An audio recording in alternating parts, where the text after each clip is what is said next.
નમસ્કાર, આપની સાથે હું છું પાયલ. સ્ક્રીન પર તમને વરિષ્ઠ પત્રકાર હરીશભાઈ ઝાલા દેખાતા હશે. વાત ફરીથી યુદ્ધની કરવી છે. યુદ્ધ પર આમ તો જેટલી પણ ચર્ચા કરીએ ઓછી પડે, કારણ કે રોજ એક નવી અપડેટ આવે છે. અને અત્યારની સ્થિતિ જોતા અને છેલ્લા કેટલાય સમયથી જે સમાચાર 24 કલાકમાં જોયા, એના પછી મોટો પ્રશ્ન એ થાય છે કે અમેરિકા અને ઇઝરાયલ હવે કઈ સ્થિતિમાં છે. જેને સૌથી વધારે શક્તિશાળી માનતા હતા એ દેશ સાથે હવે કોઈ જ બીજા દેશ સાથે આવવા પણ નથી માંગતા. અને આ યુદ્ધ હવે જલ્દી ખતમ થાય એવી આશંકાઓ વ્યક્ત કરવામાં આવી રહી છે. વિસ્તારથી આ વિષય પર વાત કરવી છે. હરીશભાઈ, આપનું સ્વાગત છે જમાવટ પર. અને પહેલો જ સવાલ એ છે કે આપણે યુદ્ધની આટલી બધી ચર્ચાઓ કરી, એમાં આપણે ઈરાન ક્યાં નબળું પડ્યું, ઇઝરાયલ અને અમેરિકા ક્યાં મજબૂત હતા, એ બધી જ વાત કરી. પણ આજે અમેરિકા અને ઇઝરાયલની સ્થિતિ જોઈએ તો આટલા બધા શક્તિશાળી દેશ છતાં પણ એમની સાથે કોઈ નથી આવી રહ્યું.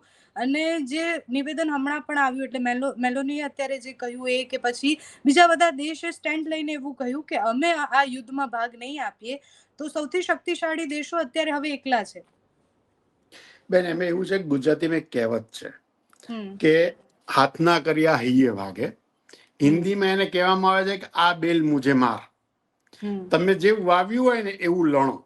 2025માં ડોનાલ્ડ ટ્રમ્પ અમેરિકાના રાષ્ટ્ર પ્રમુખ થયા એ હમ પછી એમના મગજમાં એક એટલી ખતરનાક હવા ભરાઈ ગઈ છે અને હમ એમને ગમે તેમ કરીને અમેરિકા સુપર પાવર છે અને એ માત્ર અમેરિકાના રાષ્ટ્રપ્રમુખ તરીકે નથી ચૂંટાયા, વિશ્વના રાષ્ટ્રપ્રમુખ તરીકે ચૂંટાયા. એમ સમગ્ર વિશ્વના દરેક દેશનું સંચાલન કરવા જાણે મતતા હોય ને એમ દરેક દેશ જોડે એમને સિંગડા ભરાયા છે. જેમ કે એમને આવતાની સાથે સૌથી પહેલા ગ્રીનલેન્ડ દેશ, જે ડેનમાર્કનો ભાગ છે, એને લઈ લેવાની વાત કરી, હડપ કરી જવાની વાત કરી, પનામા કેનાલનું નામ બદલી નાખવાની વાત કરી. એટલું ઓછું હોય તેમ રશિયા અને યુક્રેનના વોરમાં એમણે એવું કીધું કે અમે $5 બિલિયન હથિયાર યુક્રેનને આપીશું, પણ એનું બિલ કોણ ચૂકવશે? તો કે નેટો.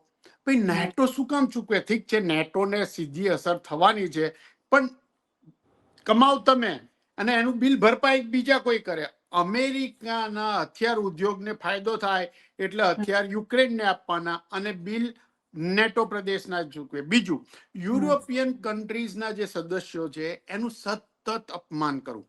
પછી એ યુકેના પ્રાઇમ મિનિસ્ટર હોય કે ફ્રાન્સના પ્રેસિડેન્ટ હોય, દરેકનું અપમાન કરતા રહેવું. આટલા જબરજસ્ત યુદ્ધની વચ્ચે પણ તમારા અખાતી દેશના જે પાર્ટનર દેશ ગણાય, સાઉદી અરેબિયા, ત્યાંના પ્રિન્સને તમે અપમાન કરો. બરાબર? એટલું જ નહીં, જ્યારે તમારે સૌથી વધારે સાથની જરૂર છે ત્યારે તમારે દરેકનું દિલ જીતવાનું હોય, એની જગ્યાએ ત્યારે તમે સુબાગીરી કરવા નીકળ્યા છો. હજી તો અઠવાડિયા પહેલા જ, વધારે નહીં, અઠવાડિયા કે 10 દિવસ પહેલા જાપાનના પ્રાઇમ મિનિસ્ટર અમેરિકાના પ્રવાસે ગયા હતા, રાષ્ટ્રપ્રમુખ ડોનાલ્ડ ટ્રમ્પને ગળે લગાડેલા. હવે એ અત્યારની સ્થિતિ જોઈને પારોટના પગલા ભરવા માંડ્યા છે. એમણે કીધું કે જો અમારે ઈરાન પાસેથી તેલ ખરીદવું પડે તો અમે યુઆન એટલે કે ચાઇનાની કરન્સીમાં ખરીદવા તૈયાર છીએ. ચાઇના અને જાપાન એ બાપે માર્યા વેર જેવા બે દેશ છે. 36 નો આંકડો છે અને તેમ છતાંય આજે જાપાનના પ્રાઇમ મિનિસ્ટરનું આવું નિવેદન આવે છે. ઇટલીના પ્રાઇમ મિનિસ્ટર એટલા માટે કહેવું પડ્યું કે ભાઈ, અમારે ત્યાંથી તમને કોઈ અમે ગતિવિધિ નહીં કરવા દઈએ, કારણ કે ઇટલીની અંદર ઇટલીના નાગરિકો વિરોધ પ્રદર્શનમાં ઉતર્યા છે. એમને ઈરાન યુદ્ધ જોતું નથી, કારણ કે એમના ઘરના રસોડાના ગેસ, ઓલરેડી રશિયા યુક્રેન વોરના કારણે એમને ગેસ મોંઘો પડતો હતો. હવે આ થયું, કતરથી ગેસ આવતો બંધ થયો એટલે એમનું રસોડું, એમના ઘરના ખર્ચા મોંઘા પડવા માંડ્યા છે. ઇટલીમાં છેલ્લા 10-15 દિવસની અંદર યુએસના જેટલા બેઝ હતા એ બેઝની આજુબાજુ ઇટાલિયન લોકોએ વિરોધ પ્રદર્શનો કર્યા છે. યુરોપના અનેક દેશમાં નાના મોટા વિરોધ પ્રદર્શન થયા છે. લોકોને આ યુદ્ધ જોતું નથી, કારણ કે આ યુદ્ધ કદાચ ઇઝરાયલ માટે બહુ અગત્યનું હશે, કારણ કે ઈરાનથી એને ડર છે, પણ લોકોના ઘરના દર મહિનાના ખર્ચા વધી રહ્યા છે, એ હવે લોકો સહન કરવા તૈયાર નથી. પરિણામે દરેક રાષ્ટ્રને ડોમેસ્ટિક પોલિટિક્સ, દરેક રાષ્ટ્રની આંતરિક જે રાજનીતિ છે એને ફોર્સ કર્યું છે અમેરિકાથી છેડો પાડવા માટે. એવું નથી કે એ લોકો પોલિટિકલી અલાઇન નથી, પડદા પાછળ ઇન્ટેલિજન્સ શેરિંગ હજી બી ચાલે છે. યુકે ઇન્ટેલિજન્સ શેરિંગ કરે છે, ફ્રાન્સ ઇન્ટેલિજન્સ શેરિંગ કરે છે, બધા ઇન્ટેલિજન્સ શેરિંગ કરે છે, પણ ન તમારા હવાઈ જહાજો અમે રિફ્યુલ કરીશું, ન અમારી હવાઈ સ્પેસમાંથી તમારા કોઈ હવાઈ જહાજને ઉડવા દેશું. એટલે યુદ્ધ અગર લાંબુ કરવું હોય તો તમે રિફ્યુલિંગ ક્યાં કરવા જાઓ? કારણ કે ઓલરેડી અખાતી દેશોમાં તમે રિફ્યુલિંગ કરો છો તો ઈરાનના સીધા ટાર્ગેટમાં આવો છો. એટલા માટે થઈને આ પરિસ્થિતિનું સર્જન થયું છે. અને એમાં પણ જે રીતે એને વેનેઝુએલા પર કર્યું, ત્યાંના રાષ્ટ્રપ્રમુખને ઉઠાવી લીધા, અને ઈરાન પર હુમલો કર્યો, પછી ક્યુબા જે એને ટાર્ગેટ કરવાનો હતો, રશિયાએ 7 લાખ લીટર ક્રૂડ પહોંચાડીને બતાડી દીધું કે ભાઈ હવે તમે દુનિયાના જમાદાર નથી. અમેરિકાના નાક નીચે આવેલા ક્યુબામાં રશિયાથી 25 દિવસે 7 લાખ લીટર એને ક્રૂડ પહોંચાડીને બતાવી દીધું કે હવે તમે દુનિયાના જમાદાર નથી. આના માટે માત્ર ને માત્ર જો કોઈ જવાબદાર હોય તો અમેરિકા કે પેન્ટાગન કે CIA ની નીતિ નથી. રાષ્ટ્ર પ્રમુખ ડોનાલ્ડ ટ્રમ્પ, એની આજુબાજુની જે કોટરી કહેવાય, આ એમની નીતિઓના કારણે, અને ઇઝરાયલના રવાડે જે ચડ્યા, ખુદ MI6 ના અનેક મોટા મોટા ડાયરેક્ટર્સ, ભૂતપૂર્વ ડાયરેક્ટર, CIA ના ભૂતપૂર્વ ઘણા એજન્ટ્સો અને ડાયરેક્ટર કહી ચૂક્યા છે કે છેલ્લા 20-25 વર્ષથી નેતન્યાહુ જેટલા બી અમેરિકાના પ્રમુખ આવતા હતા એને ઈરાન સાથે યુદ્ધ કરવા માટે સમજાવતા હતા, દરેકે ના કીધેલી. આ ભાઈએ પણ ભૂતકાળમાં એની પહેલી ટર્મમાં ના કીધેલી. આ વખતે માની ગયા છે, કારણ કે હવે આવ્યા ત્યારથી એમનો એકમાત્ર એજન્ડા છે એમના અને એમની આજુબાજુ જે છે એમના વેપાર ધંધા વિશ્વમાં વધવા જોઈએ, અને આ વેપાર સિવાય આમાં બીજું કશું જ નતું, એટલે જ એની પીછેહટ થઈ રહી છે. એટલે સર, જ્યારે યુદ્ધની શરૂઆત થઈ ત્યારે જ એ આશંકા વ્યક્ત કરવામાં આવી જ હતી કે કોઈ દેશ સાથ નહીં આપે, કારણ કે કોઈ પોતાના પર કેમ યુદ્ધ વહોરે, અને કારણ જ નહોતું. એટલે ઇઝરાયલ અને અમેરિકા આટલા સમયથી એ કન્વિન્સ જ નથી કરી શક્યા કે આ યુદ્ધ કરવાનું કારણ શું. તમે એવું કીધું કે ન્યુક્લિયરનું જે બનાવતા હતા ત્યાં તો અમે હુમલો 1 મહિના પહેલા કરી દીધો છે, તો પછી ખામેનેઈને મારવાનું કારણ શું? અને એ વાત હજી સુધી કોઈના મગજમાં આવી જ નથી કે આ યુદ્ધ શરૂ કેમ થયા, એના કારણો શું છે. સૌથી મોટી વાત પાયલ એ છે કે સામાન્ય આના જોડે 1991માં જ્યારે ઈરાકે કુવેત પર હુમલો કરી કુવેત કબજે કરવાની કોશિશ કરી હતી, ત્યારે સમગ્ર વિશ્વ અમેરિકા સાથે રહ્યું હતું, અને ઈરાક પર ત્યારે સમગ્ર વિશ્વ એક થઈને હુમલો કરેલો. ત્યારે આપણે ત્યાંથી એવું કહેવાય છે કે અમેરિકા અને એના એલાયન્સના જે બી હવાઈ જહાજો હતા એનું રિફ્યુલિંગ ભારતમાં થયું છે. ભારત સરકારે હંમેશા ના કીધું, પણ ભારતમાં એ વખતે થયું છે. એટલે સમગ્ર વિશ્વ ત્યારે અમેરિકા સાથે રહ્યું હતું. કારણ કે અમેરિકાએ એ સમયે તમામ વિશ્વના દેશોને વિશ્વાસમાં લીધા હતા. એમને વાત આખી સમજાવી હતી, લોકોના ગળે ઉતરી હતી. એ પછી શું થયું? તમે 2003માં કર્યું, અફઘાનિસ્તાનમાં કર્યું. લોકોને ખબર પડવા માંડી કે આ લોકો જે બહાના હેઠળ કરે છે એ બહાના ખોટા છે. જેમ કે ઈરાક પર હુમલો કર્યો કે ભાઈ ઈરાક પાસે પણ અણુ હથિયારો છે અને 40 મિનિટ પર અમેરિકા કે ઇંગ્લેન્ડ કે કોઈ બી દેશ પર હુમલા કરી શકશે. જર્મનીની જાસૂસી સંસ્થા છે, એને સ્પષ્ટ શબ્દોમાં કીધેલું કે જે માણસ એમને મળ્યો છે, જે માણસે આ વાત કરી છે, એને જર્મનીમાં આશરો જોઈતો હતો, માટે એને આ વાત કરી છે. બાકી એના પાસે એવા કોઈ પુરાવા નથી જે સાબિત કરી શકે કે ઈરાક પાસે માસ ડિસ્ટ્રક્શનના વેપન્સ છે, અને તેમ છતાંય ત્યારે હુમલો કરી અને ઈરાકને નેસ્તનાબૂદ. શું થયું? 10 વર્ષ સુધી તમે યુદ્ધ લડ્યા. આજે ઈરાકની સ્થિતિ જુઓ. કોઈને હજી ખબર નથી કે 9/11 ખરેખર અલ કાયદાનું હતું કે કોન્ટ્રાક્ટ હતો. પરિણામે શું થયું? તમે અફઘાનિસ્તાન પર વોર કર્યું. નેટો પ્રદેશના, નેટોના જેટલા બી મેમ્બર્સ હતા તમારી સાથે રહ્યા. તમે શું કર્યું? 2025ના અંતમાં એવું કીધું કે નેટો વાળા અમારી જોડે લડવામાં નથી, તો પાછળ હતા બધા. જે સૈનિકોએ જાન આપી, જે સૈનિકોએ ફ્રન્ટ પર જઈને વોર કર્યું હોય, તમે વ્હાઇટ હાઉસમાં બેઠા બેઠા એને ગાળો દો તો કોણ તમારા સાથે રહે?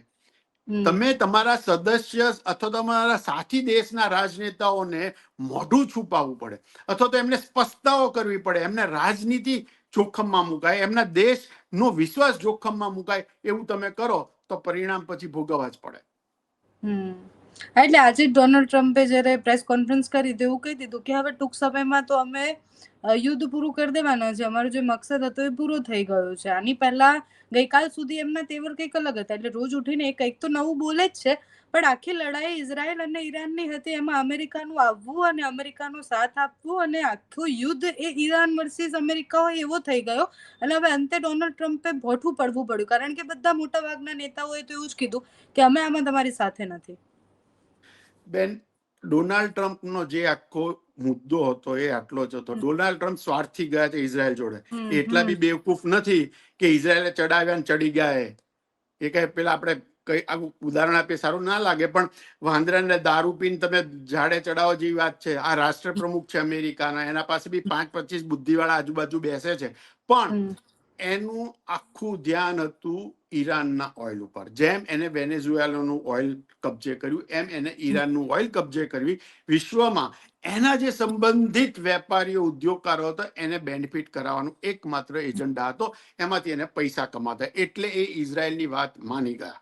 બીજી વસ્તુ એવું પણ કહેવાય છે, સાચું ખોટું ખબર નથી, પણ એવા રિપોર્ટ્સ છે કે ઇઝરાયલે આમને એવી ધમકી આપેલી કે જો તમે અમારા સાથે નહીં જોડાઓ તો અમે ઈરાન ઉપર અણુ બોમ્બ જીકશું. આ કેટલું સાચું છે, ઇન્ટેલિજન્સના રિપોર્ટ કેટલા સાચા છે ખબર નથી. અને એના ડરથી માત્ર ને માત્ર ને નિયંત્રણમાં રાખવાના આશયથી એ જોડાયા છે, પણ એમની ગણતરી ખોટી પડી છે. હવે ઇઝરાયલથી પણ સમાચાર આવી રહ્યા છે, ત્યાંની એજન્સી, ત્યાંના માધ્યમો પણ રિપોર્ટ કરી રહ્યા છે કે મોસાદે ઇઝરાયલના પ્રાઇમ મિનિસ્ટર નેતાન્યાહુને ગેરમાર્ગે દોરેલા. એમને એવું કીધેલું કે 4 દિવસમાં પૂરું થઈ જશે. જેવા ખોમેની ગયા એટલે ત્યાં કાયદો વ્યવસ્થા કથળશે, લોકો રસ્તા પર આવશે, લોહિયાર જંગ આંતરિક ફાટી નીકળશે અને પછી આપણે ચડી બેસીશું અને વાત પૂરી. એ થયું નથી. ઓન ધ કોન્ટ્રી, એમને પાસે કોઈ ઈરાનની નીતિ જ હતી નહીં કે કઈ કૂટનીતિથી ઈરાન જવાબ આપશે, એ કોઈ પાસે હતી જ નહીં કોઈ માહિતી. એનું પરિણામ આ છે. હજી પણ એક વસ્તુ આમાં ઉપસ્થિત, ધારો કે અમેરિકા પીછેહટ કરે છે, પણ જો ઇઝરાયલ બોમ્બ જીકવાનું ચાલુ રાખશે તો મધ્ય અખાતી દેશોમાં હજી બહુ ખરાબ સ્થિતિ સર્જન થઈ શકે છે. કારણ કે અમેરિકા બેઝ પર અટેક નહીં થાય, પણ જે દેશ ઇઝરાયલ સાથે વ્યાપારિક સંબંધો રાખી રહ્યું છે, ઇઝરાયલને ઇન્ટેલિજન્સ પૂરું પાડી પડ્યું છે, એને ઈરાન ટાર્ગેટ કર્યા વગર રહેશે નહીં. અને એમાં સૌથી પહેલું નામ આવે છે બહેરીનનું, પછી યુનાઇટેડ આરબ અમીરાત્સનું. કતાર અને કુવૈત અને સાઉદી અરેબિયા પાછલા બારણેથી ઈરાન સાથે અત્યારે સંવાદ કરી રહ્યું છે સમાધાન માટે. એમને યુદ્ધ જોતું નથી, એમને અબજો ખરબો રૂપિયાનું નુકસાન સહન કરવું નથી. પણ યુનાઇટેડ આરબ અમીરાત્સની પોતાની એક અલગ આખી કૂટનીતિ છે, રાજનીતિ છે. એની અને સાઉદી અરેબિયા વચ્ચે જંગ ચાલે છે કે ભાઈ અખાતી દેશનો મુખ્ય નેતા કે મુખ્ય દેશ કયો. એટલે એ આખી રામાયણ જુદી છે. પણ ઇઝરાયલ જો એકલા હાથે બી નાના મોટા હુમલા ચાલુ રાખશે તો સ્ટેટ ઓફ હોર્મુઝ એટલું સરળતાથી ખુલશે નહીં. એટલે બસ મારો આગળનો એક સવાલ હતો કે બધા દેશોનું અમેરિકા અને ઇઝરાયલનો સાથ ન આપવાનું એક કારણ એ પણ છે કે એનું ભૂગોળ અને ઈરાન પાસેથી આજ નહીં તો કાલ બધાને જરૂર પડવાની જ છે. તો જો આજે અમેરિકા સાથેનો સ્ટેન્ડ લે તો આગળ જતા તો એમના દેશને ખૂબ નુકસાન થઈ શકે. બેન, તેલવાળી ગણતરી છે ને, ત્યાં આખી દુનિયા, હું માનું છું કે કદાચ ખબર નહીં કેમ પણ દુનિયા આખાના તમામ રાજનેતા, વિશ્લેષકો અથવા તો સ્ટ્રેટેજિશિયનો ખોટા પડ્યા છે. કારણ કે બધાને એવું લાગેલું કે આ સ્ટ્રેટ ઓફ હોર્મુઝ બંધ નહીં કરે, અને એને કરી બતાવ્યું એટલું નહીં સાહેબ. એક મહિના સુધી જ્યાં દિવસના 100 જહાજ including gas tankers, oil tankers નીકળતા હતા, ત્યાં દિવસના 5-15 એ બી એની મંજૂરીથી નીકળે. એટલે એને બતાવી દીધું કે એની તાકાત શું છે. તમે વ્હાઇટ હાઉસ કે રોજની પ્રેસ કોન્ફરન્સમાં એરફોર્સ 1 થી કહી દો કે ઈરાનનું નેવલ અમે નેસ્ત નાબૂદ કરી નાખ્યું, તો કેમ ત્યાંથી તમારે જહાજો ફરી ઓઇલ ટેન્કરને સપ્લાય કેમ પૂર્વવત નથી થયો? એ સાબિત કરે છે કે કદાચ 2-5 કેરિયર ક્રાફ્ટ તમે તોડી નાખ્યા હશે, પણ એની નેવી સંપૂર્ણપણે નેસ્ત નાબૂદ કરી શક્યા નથી. એની શક્તિ તમે નેસ્ત નાબૂદ કરી શક્યા નથી. અને એના કારણે હવે અખાતી દેશોને લાગી રહ્યું છે ગમે તે થાય આ યુદ્ધ બંધ થવું જોઈએ. એટલે પાછલા બારણે જો ખુલ્લેઆમ તર્કી જોર્ડન, ઇજિપ્ત આ લોકો તો ખુલ્લેઆમ કહે છે કે ભાઈ, અને કતર પણ, કે ભાઈ હવે આ યુદ્ધ ગમે તેમ કરો, બંધ કરો. એ લોકો ચર્ચાઓ શરૂ કરી છે. તુર્કીના રાષ્ટ્ર પ્રમુખે તો ગઈકાલે ત્યાં સુધી, એટલે કે મંગળવારે ત્યાં સુધી કે હવે જો આ યુદ્ધ લાંબુ ચાલ્યું ને તો અમે ઈરાન તરફથી લડવાનું શરૂ કરીશું. ઈરાન ને ઇઝરાયલ દૂર પડે છે, તુર્કી નજીક પડે. અને તુર્કી પાસે જે ડ્રોન્સ છે ને એ રશિયા ને બીજી મોટા અમેરિકા પણ તુર્કી પાસેથી ડ્રોન્સ ખરીદે છે. તો વિચાર કરી લો ક્યાં જઈને અટકશે. અને તુર્કી જો જોડાય અને હિઝબુલ્લા ને હમાસ ને જો એ હથિયારો પૂરા પાડે તો ઇઝરાયલની સ્થિતિ શું થાય? એટલે આ સ્થિતિમાં જ્યાં સુધી સ્ટેટ ઓફ હોર્મુઝ ના ખુલે ત્યાં સુધી વિશ્વમાં આર્થિક સ્થિતિ બહુ ખરાબ રહેશે. એક આ માટે અખાતી દેશોએ ટેમ્પરરી એમના અહમો, એમની દેશની કૂટનીતિઓ બાજુએ મૂકીને ફિલહાલ થોડા સમય માટે પણ ઈરાન સાથે સમાધાન કરવું પડશે, જો એમને એમના ધંધા વેપાર ચાલુ કરવા હશે તો. હા, એટલે સર એ જ પ્રશ્ન હતો કે જ્યારે યુદ્ધ શરૂ થયું ત્યારે બધાને એવું લાગતું હતું કે ઇસ્લામિક દેશો જેટલા પણ છે એ એટલીસ્ટ ઈરાનને સાથ આપશે, પણ એવું ન થયું. એનાથી અલગ દ્રશ્ય આપણે જોયું. અને હવે જો ઇસ્લામિક દેશો બધા ભેગા થાય છે ને ઈરાનની સાથે આવે છે તો ઇઝરાયલ અમેરિકાને કેટલું ભારે પડે અને કેટલો સમય યુદ્ધ ટકી શકે? જો બેન, યુદ્ધ હવે લાંબુ ચલાવવું કોઈને પોસાય એમ નથી.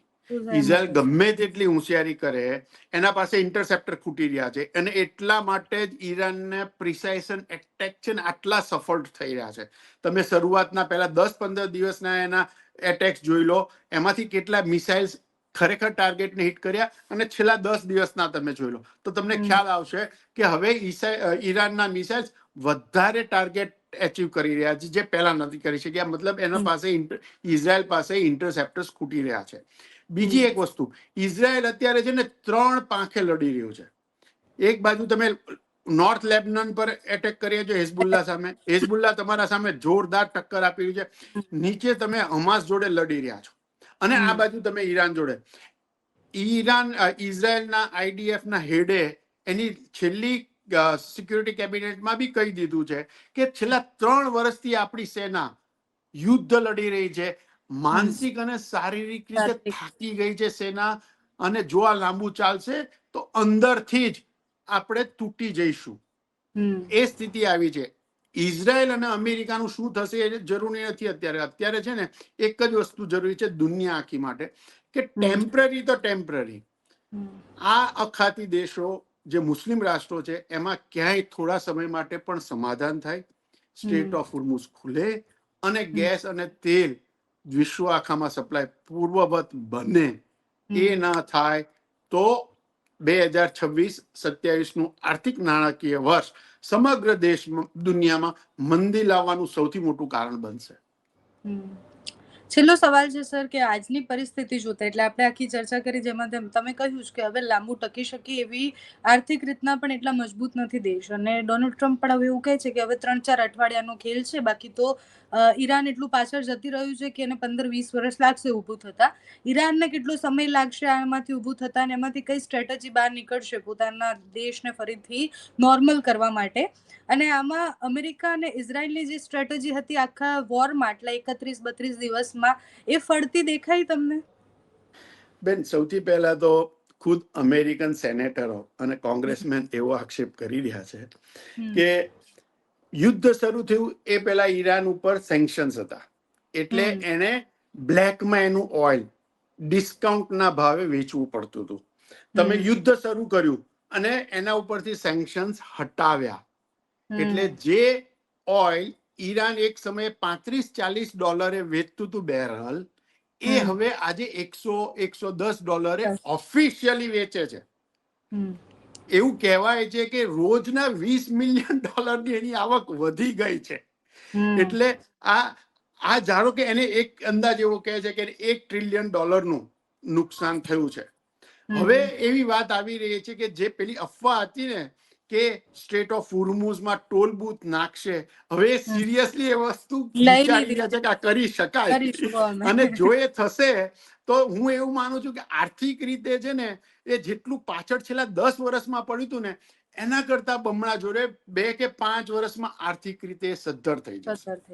બરાબર.